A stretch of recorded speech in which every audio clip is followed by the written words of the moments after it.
Are there any unspoken or unwritten rules in Australian offices that when you work in an Australian working culture? I will share 5 of them today.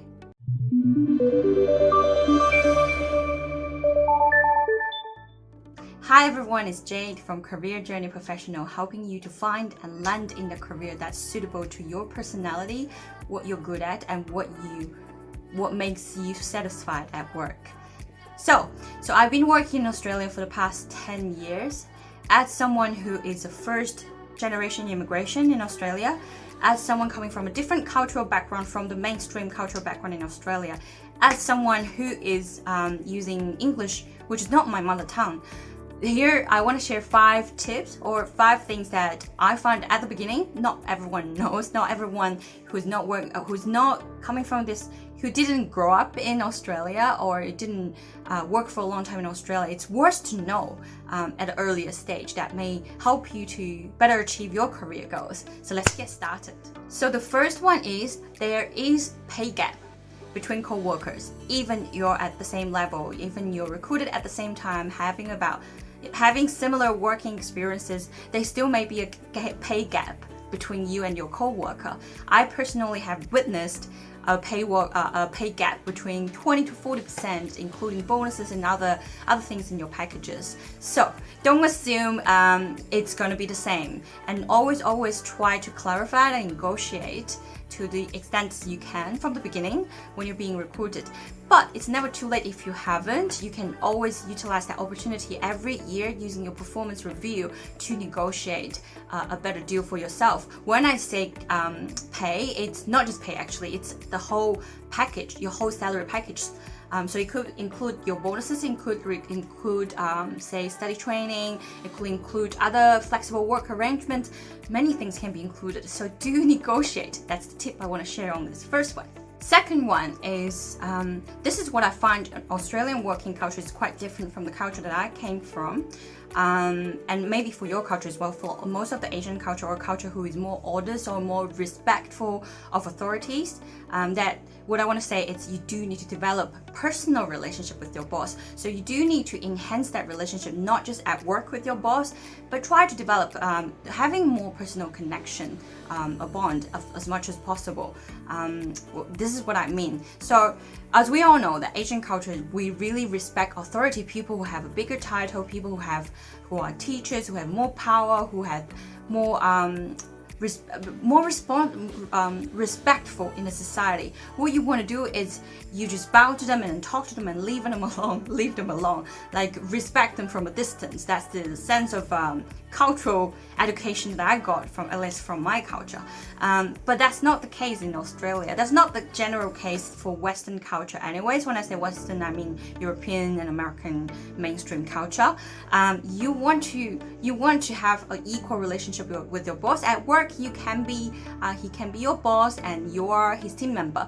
But outside of work, how to build a stronger personal relationship, it still matters, because that matters to whether your boss is going to help you, going to train you more, teach you, having a better, give you better job responsibilities and that promotion and pay rise, or even when you leave the company, better references as well.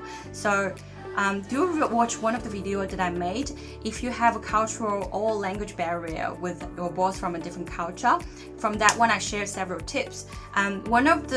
One of the tips to really build a stronger relationship with your boss is actually a lot of the communication and interactions happened outside of work. I mean, at work, of course, be professional, be respectful, be polite, do things properly, professionally. But a lot of the communication and interactions do make sure that you do have personal connections. You do talk to them as a person, you do care about them, their life, and build common ground and talk about common things. So do develop, learn. If you don't know how, learn to develop, and it's never too late, and that's gonna help you massively. All right, tip number 2. Third one, which is again, I guess some of you may really like to hear this. Social at work has a strong correlation with drinking. Social can equal to drinking sometimes. It's very apparent. I mean, it's a good thing for those cultures who like drinking. Like us Chinese, we like to drink, we like to go for dinner together, whether it's with your colleague, with your boss, and even when you're negotiating deals with clients, one of the way to enhance that relationship is really going to dinner and then drink at the dinner. The only difference is in Australia, it's just drinking, it's a single element here, I suppose.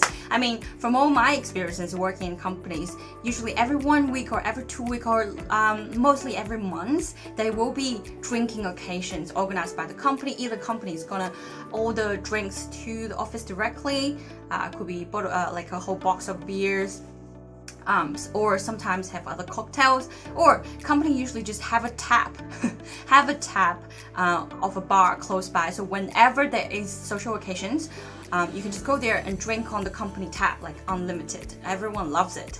So not just socializing with people in your company, it's also in other occasions like industry events, meeting at institute, or celebrations, annual gala, everything. Like you're probably gonna meet and drink with people like your people from your industry, and like it could be people from the buy side, could be people from the sell side, it could be your ex-colleague from other companies, or it could be your potential clients. So all these occasions, it could be easier with if you're drinking. I'm not saying you have to drink a lot, or I'm not saying that you have to force yourself to drink, but it's just a lot easier.